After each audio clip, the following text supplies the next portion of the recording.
Hello, everyone. Welcome back to Flirting with 40. Today, we're going to read Chapter 8 of The Little Prince in English. The title of The Little Prince in the original French is Le Petit Prince. Let's go.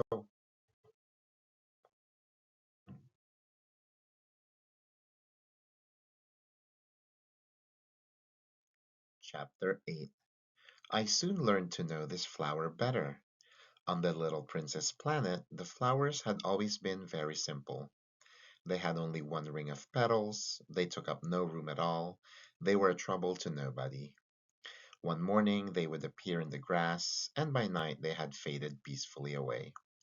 But one day, from a seed blown from no one knew where, a new flower had come up, and the little prince had watched very closely over this small sprout, which was not like any other small sprouts on the planet. It might, you see, have been a new kind of baobab. The shrub soon stopped growing and began to get ready to produce a flower. The little prince, who was present at the first appearance of a huge bud, felt at once that some sort of miraculous apparition must emerge from it. But the flower was not satisfied to complete the preparations for her beauty in the shelter of her green chamber. She chose her colors with greatest care. She dressed herself slowly. She adjusted her petals one by one. She did not wish to go out into the world all rumpled. It was only in the full radiance of her beauty that she wished to appear. Oh, yes, she was quite a coquettish creature, and her mysterious adornment lasted for days and days. Then one morning, exactly at sunrise, she suddenly showed herself. And after working with all the painstaking precision, she yawned and said, "Ah, I am scarcely awake. Please do excuse me. My petals are still all disarranged." But the little prince could not restrain his admiration.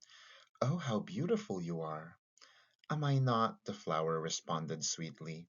"And I was born at the same moment as the sun."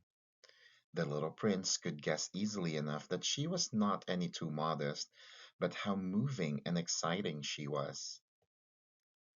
"I think it is time for breakfast," she added an instant later. "If you would have the kindness to think of my needs." And the little prince, completely abashed, went to look for a sprinkling can of fresh water. So he tended the flower. So too she began very quickly to torment him with her vanity, which was, if the truth be known, a little difficult to deal with. One day, for instance, when she was speaking of her four thorns, she said to the little prince, "Let the tigers come with their claws." "There are no tigers on my planet," the little prince objected. "And besides, tigers do not eat weeds." "I am not a weed," the flower replied sweetly.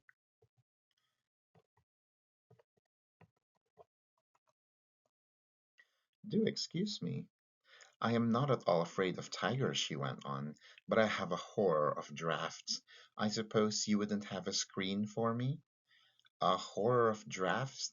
That is bad luck for a plant," he remarked the little prince, and added to himself, "This flower is indeed a very complex creature."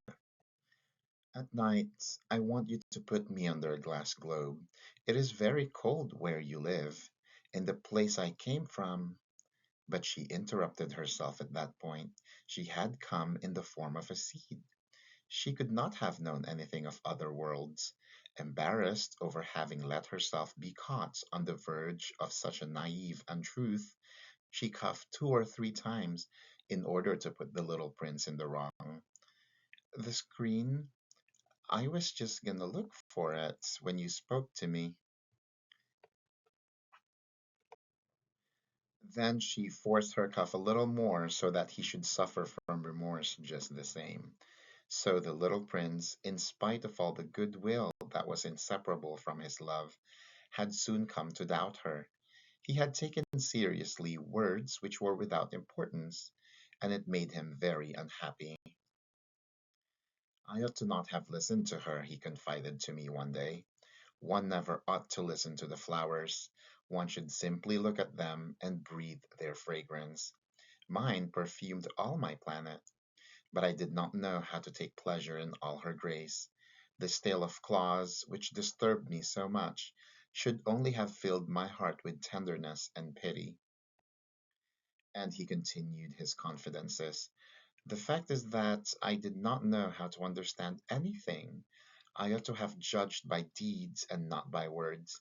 She cast her fragrance and her radiance over me. I ought never to have run away from her. I ought to have guessed all the affection that lay behind her poor little stratagems. Flowers are so inconsistent, but I was too young to know how to love her. Thank you for reading with me today, and I will see you on the next chapter. Ciao, ciao.